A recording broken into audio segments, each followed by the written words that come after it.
Students, today I am going to continue with the chapter on saying please. इसका हम लोगों ने first page complete कर लिया था, राइट। सेकंड पेज में फर्स्ट पैराग्राफ कंप्लीट हो गया, सेकंड पैराग्राफ से स्टार्ट करना है। यहाँ पे अभी तक हम लोगों ने देखा कि जो लिफ्टमैन था उसने वो पर्सन जिसने बोला उसने कुछ फ्लोर के बारे में बोला था कि ये फ्लोर पे जाना है, लेकिन उसने लिफ्टमैन ने उसको धक्का देके बाहर निकाल दिया क्योंकि उसने रिक्वेस्ट किया था प्लीज़ बोलने के लिए, लेकिन उसने प्लीज़ बोला नहीं था। अब आगे देखते हैं। This does not mean that damages are negligible. मतलब इसमें इसके अलावा ये भी बताया था कि लॉ जो है, लॉ वो मैनर्स के लेके, मैनर्स डिसिप्लिन या इनडिसिप्लिन को लेकर लॉ ने कुछ भी ऐसा रूल्स बनाया नहीं है, उसके लिए कोई पनिशमेंट नहीं है, ठीक है। अगर इससे मोरल और इंटेलेक्चुअल डैमेजेस हो भी जा रहा है तो लॉ इसके लिए कुछ नहीं करता है। दिस डज नॉट मीन, अब इसके बाद स्टार्ट करते हैं। This does not mean that damages are negligible. इसका मतलब ये नहीं होता कि डैमेज को हम लोग अवॉइड कर सकते हैं। It is probable that the liftman was much more acutely hurt by what he regarded as a slur upon his social standing than he would have been if he had a kick on the scenes. मतलब liftman को बहुत hard हुआ था क्योंकि उसको जो social standing थी उसके सोशल स्टैंडिंग को बहुत बड़ा किक मिला था ऑन द सीन्स, उनके रिस्पेक्ट के ऊपर, राइट। वही लिखा है, it is probable that liftman was much more accurately hurt by what he regarded as slur upon his social standing than he would have been if he had kick on the scenes. मतलब उसके respect के ऊपर, उसके social standing के ऊपर kick मिला था, right, for which he could have got a legal redress. इसके लिए उसको कुछ लीगल सॉल्यूशन मिलना चाहिए था, लीगल हेल्प मिलना चाहिए था। The pain of kick on the scenes, the pain on the kick on the scene soon passes away, but the pain of a wound to our self-respect or our vanity of may poison whole day. मतलब हमारे शरीर का, हमारे scenes का, हमारी body का जो kick है वो तो बीत जाएगा, उसका दर्द हम लोग भूल जाएंगे, लेकिन the pain of wound to our self respect or our vanity may poison whole day. लेकिन हमारे रिस्पेक्ट को अगर चोट लगता है तो हमारा पूरा दिन नुकसान होता है। आई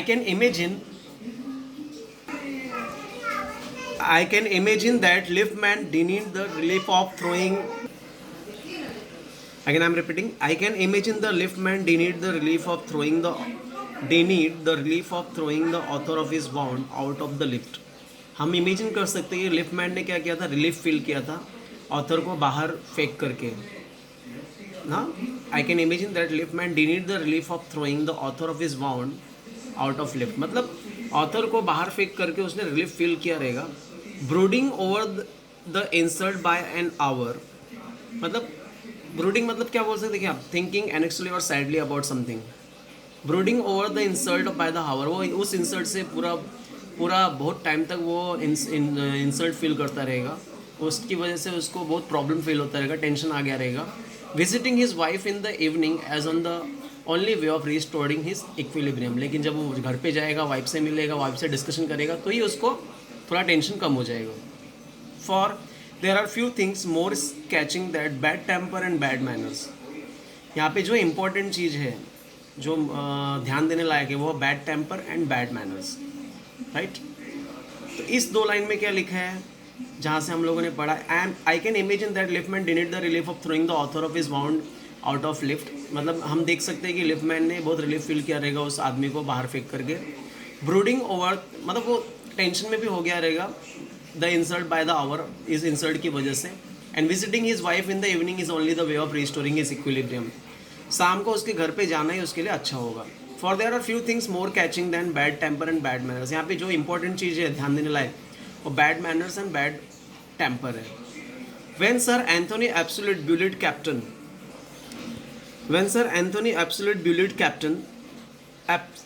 Absolute the latter went out and bullied his man. Fag whereupon Fag went out the downstairs and kicked the page boy. ये एक स्टोरीज़ के बारे में दिया है। जब सर एंथोनी का जो स्टोरी है, एक कॉमेडियन स्टोरी था। इस स्टोरी में क्या दिया, जब सर एंथोनी जो थे एब्सोल्यूट बुलिड मतलब 3-8 कैप्टन थे, डरावने कैप्टन थे, right. Absolute the latter went out and bullied his man, वो गए और अपने मैन को डराया। Fag whereupon Fag went out downstairs and kicked the page boy, मतलब जो सर एंथोनी ने अपने मैन को डराया और जो जिसका नाम क्या था फैग, और फैग ने क्या किया, जाके अपने जूनियर बॉय के ऊपर अपना हरेसमेंट निकाला। मतलब एक आदमी क्या करता है अपना, जैसे बॉस का हरेसमेंट जो रहेगा, अभी एम्प्लॉय बॉस के ऊपर तो नहीं निकालेगा, वो घर पे आके बच्चों के ऊपर, वाइफ के ऊपर निकालते हैं। जिसके वही लिखा है, When Sir Anthony Absolute bullied Captain Absolute, the latter went out and bullied his man। मतलब जब sir Anthony Absolute captain bullied captain, डरावने कैप्टन थे, latter went out and bullied his man, अपने आदमी को जब चिल्लाते हैं, फैग करके आदमी था, फैग क्या करता है, डाउन स्टेयर में जाता है और किक द पेज बॉय, मतलब अपने लोअर एम्प्लॉयज़ को डांटता है। प्रोबेबली तो मतलब इस स्टोरी का मतलब क्या होता है, जैसे फॉर एग्जांपल जो टॉप लेवल वाला आदमी रहता है वो अपने बॉटम लेवल आदमी को चिल्लाते हैं, बॉटम वाला क्या करता है अपने से लोवेस्ट आदमी वाले को चिल्लाता है। ठीक है। Probably the man who said top to the lift man was really only getting back on his employer who had not said good morning। जो आदमी था जिसने बोला टॉप लिफ्ट मैन को, was really only getting back on his employer, अपने employer से उसने डांट सुना था, who had not said good morning, जिसने गुड मॉर्निंग बोला नहीं था to him because he himself had been handpicked or breakfast by his wife। क्यों? क्योंकि उसकी वाइफ ने उसको ब्रेकफास्ट के टाइम पे प्रॉपर ट्रीटमेंट नहीं दिया था। To whom the cook had been insolent because the housemaid had answered back। Wife को किसने डांटा था? वाइफ का मूड क्यों डिस्टर्ब था? क्योंकि उसकी नौकरानी ने उसको बैक आंसर दिया था। Is this clear? तो यहाँ पे क्या है, मैन ने क्या बोला, टॉप बोला लिफ्ट मैन को, लेकिन मैन का प्रॉब्लम क्या था, उसको एम्प्लॉयर ने हरेस किया था क्योंकि उसने गुड मॉर्निंग नहीं बोला था। अभी जो एम्प्लॉयर है, जो आदमी है, उसकी वाइफ ने उसको अवॉइड किया था ब्रेकफास्ट के टाइम पे, और वाइफ का मूड क्यों खराब था? क्योंकि उसको मैड ने बैक आंसर दिया। तो यहाँ पे 3 स्टेज में है। सबसे पहला एम्प्लॉयर ने उस आदमी को चिल्लाया, आदमी जो है लिफ्टमैन को टॉप बोलता है, राइट। और वो आदमी जो है मतलब उसकी वाइफ ने उसको ब्रेकफास्ट के टाइम पे प्रॉपरली ट्रीटमेंट नहीं दिया था क्योंकि वाइफ का मूड किसके लिए ख़राब था? वो नौकरानी की वजह से खराब था, नौकरानी ने इसको बैक आंसर दिया था। Is this clear? तो वही लिखा है, problem the man who said top to the liftman was really only getting back on his employer who had not said good morning नहीं बोला था to him because he himself had been handpacked, क्योंकि वो खुद ही problem में create था, at breakfast by his wife की वजह से उसको प्रॉपर ट्रीटमेंट नहीं मिला था, right. to whom the cook had been insolent, क्यों? क्योंकि उसको कुक ने the cook has been insolent, cook very rude थी, हाउसमेट ने उसको बैक आंसर दिया था। ठीक है, आगे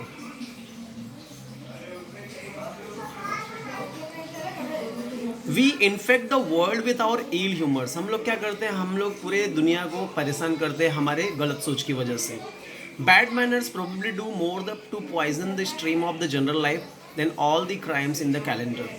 मतलब बैड मैनर्स जो होता है एक बहुत बड़े जहर का काम करता है as compare to other crimes.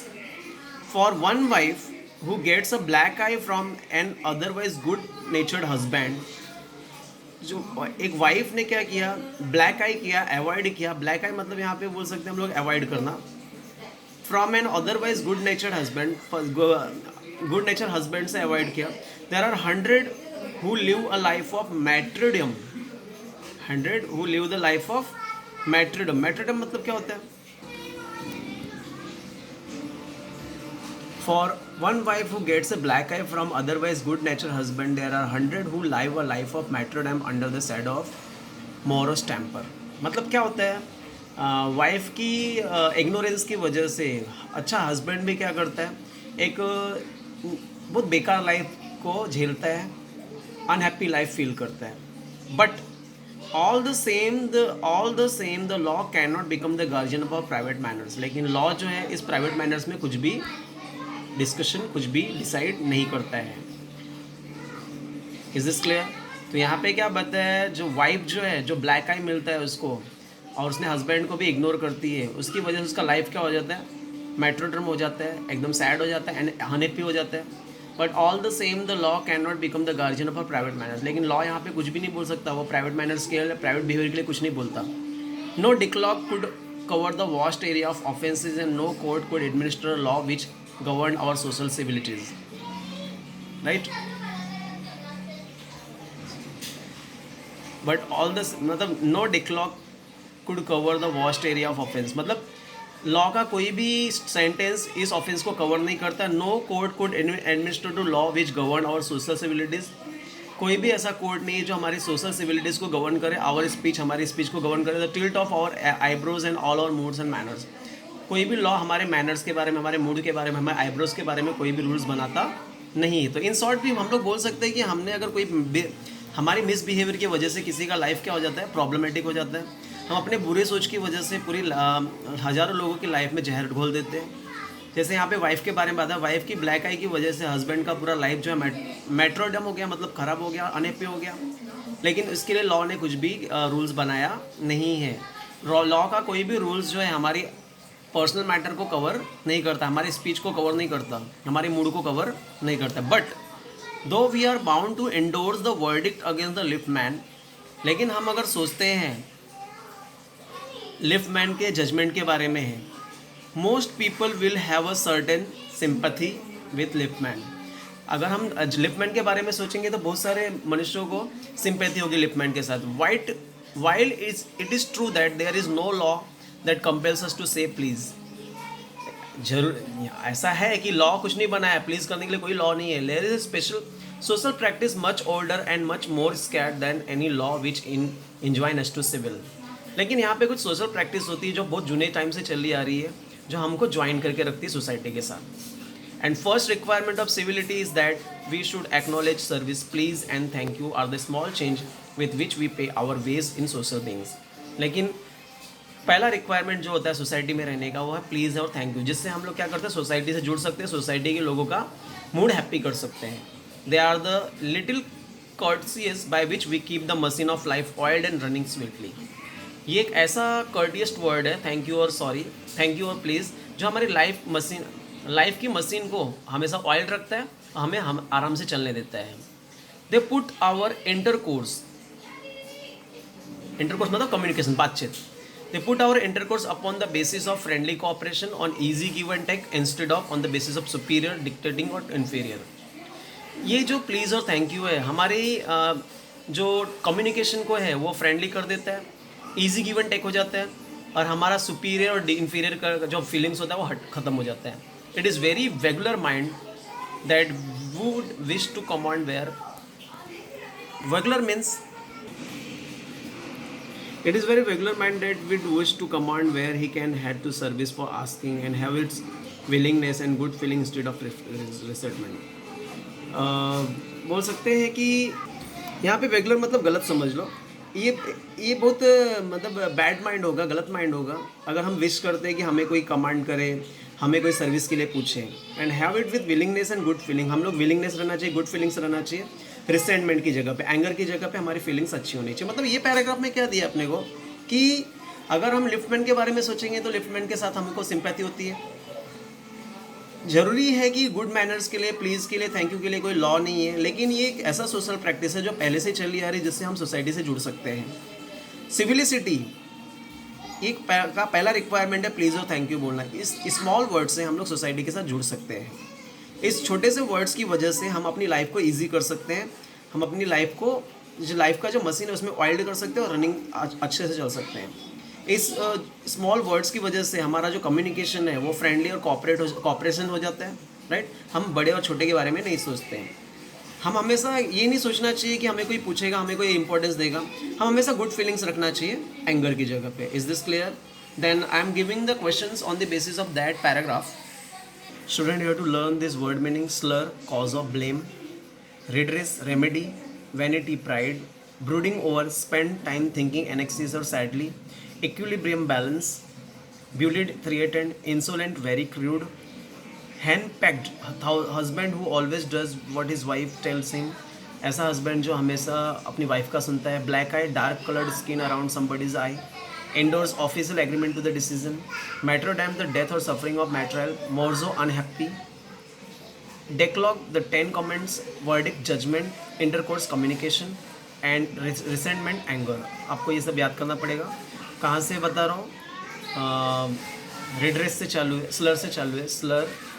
slur, redress, vanity, brooding over, equilibrium, bullied, insolent,